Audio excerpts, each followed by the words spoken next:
Hello, my name is Priya Shah, and this is my program. So it's called The Works of Mosaics, or Mosaic. And here I have the directions.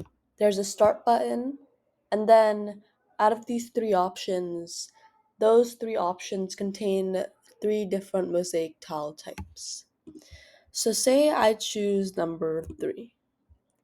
Here I have a clicking thing so that when I click on it, it changes the color, and below you see what the color is, and that is a palette. Say I want ice blue, and I click on either box and I color it in.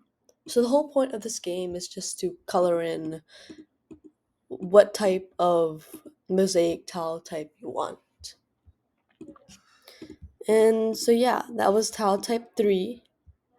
Now, if I go to tile 2, let's go to 1. This will be a diamond tile. So basically the same thing for each one for the palette. And I just click it in and color it in. And lastly, for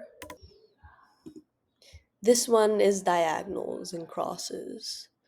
So same thing, except when I click on one, it fills in one separate triangle. So yeah, that was my game, Mosaic. And I hope you enjoyed this. Thank you.